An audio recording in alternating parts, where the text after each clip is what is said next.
स्वागत है आपका हमारे पंडित यूट्यूब चैनल में। हिंदी भारत की राष्ट्रभाषा है, शिक्षा का यह माध्यम है और हमारी संस्कृति का प्रतीक है। इसलिए बच्चों को हिंदी का शुद्ध शुद्ध ज्ञान बचपन से ही दिया जाना चाहिए ताकि उसकी नींव मजबूत हो। आज हम देखते हैं कि स्वर वर्णों को शुद्ध शुद्ध लिखना, पढ़ना सीखें और सिखाएं। हम स्वर वर्णों का शुद्ध शुद्ध उच्चारण कैसे करते हैं, कैसे करना चाहिए और शुद्ध शुद्ध कैसे लिखें, इस पर आज हम चर्चा करेंगे। तो जैसा कि यहाँ लिखा हुआ है, स्वर वर्ण के अद्यतन मानक रूप। तो ये नीचे स्वर वर्ण के अद्यतन मानक रूप है। अद्यतन का अर्थ होता है वर्तमान और मानक का अर्थ होता है शुद्ध रूप, यानी वर्तमान में प्रचलित रूप ये है। इसको एक बार हम पढ़ते हैं। अ, आ, ई, उ, री, ऐ, ओ, औ, अंग, अह। इसका कुछ अमानक रूप पहले प्रचलित था जो अभी नहीं है, उसकी भी चर्चा हम कर लेते हैं।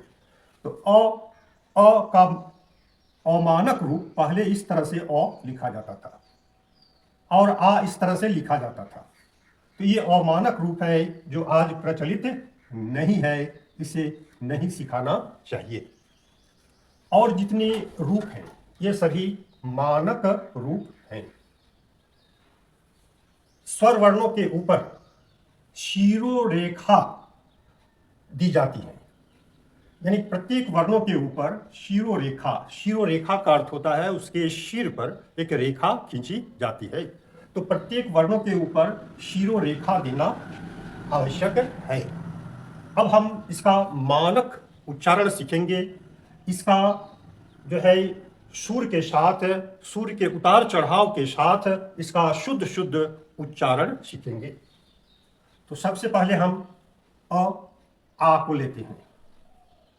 तो आ का उच्चारण 2 सेकंड तक करना चाहिए और आ का उच्चारण 4 सेकंड तक होना चाहिए।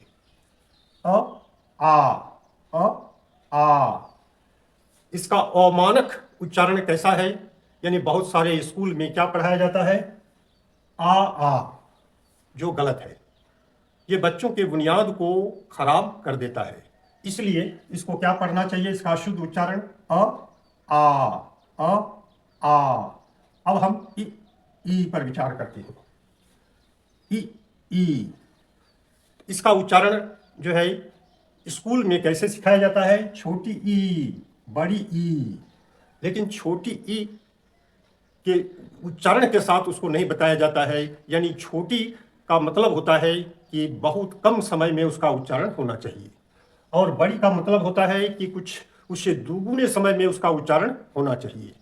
तो स्कूल में यदि आप छोटी बड़ी पढ़ाते हैं, छोटी ई, बड़ी ई, इस तरह से उच्चारित बच्चों को उच्चारण कराया जाना चाहिए। छोटी ई, बड़ी ई को हटाएं। अब हम इसको इस तरह से पढ़ें, ई। अब हम विचार करते हैं ऊ पर। तो इसको भी छोटी ऊ, बड़ी ऊ कहा जाता है। छोटी ऊ, उसका उच्चारण जो 2 सेकंड का होता है वो नहीं बताया जाता है, वो एक ही जैसा उच्चारण कर देते हैं, छोटी ऊ, बड़ी ऊ। इसलिए बच्चे जो हैं इसके अंतर को समझ नहीं पाते हैं और उसकी बुनियाद कमजोर हो जाती है। तो इसको हम कैसे पढ़ाएं? यदि हम छोटी बड़ी बोलते हैं तो छोटी उ, बड़ी ऊ, छोटी उ, बड़ी ऊ। इसलिए छोटी और बड़ी हटाएं, इसका शुद्ध शुद्ध उच्चारण सिखाएं। उ, ऊ, उ, ऊ, 2 सेकंड, 4 सेकंड, उ, ऊ, उ, ऊ। ये स्वर सुर का जो उतार चढ़ाव होता है, इसमें संगीतात्मकता आती है और उसमें सरसता आती है। बच्चे बड़े चाव से इसको उच्चारित करते हैं और सीखते भी हैं। अगला आता है री। री का उच्चारण विवादास्पद है, तो बच्चों को विवाद में नहीं जाने देना चाहिए। और इसका एक उच्चारण जो है रे, 2 सेकंड का, रे, इस तरह से इसका उच्चारण होना चाहिए। अब आते हैं ऐ।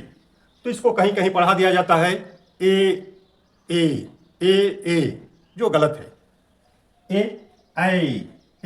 ऐ, 2 सेकंड, 4 सेकंड, ऐ।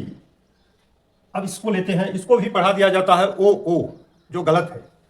ओ आओ, 2 सेकंड 4 सेकंड, ओ आओ, अंग अह, 2 सेकंड, अंग अह।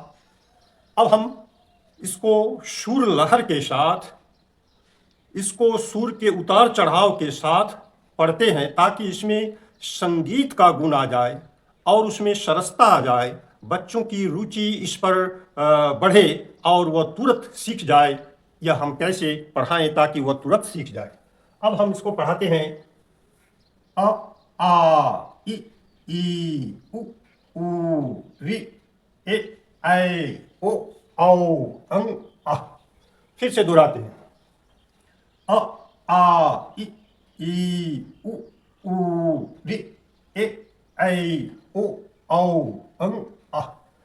यदि इस तरह बच्चों को पढ़ाया जाए तो एक तो उसका शुद्ध उच्चारण सीख जाएंगे और दूसरा उसकी भाषा जो है मजबूत होगी और वो बड़े चाव से पढ़ेंगे, क्योंकि इसमें थोड़ी संगीतात्मकता का गुण आने के कारण वो सरस हो जाता है।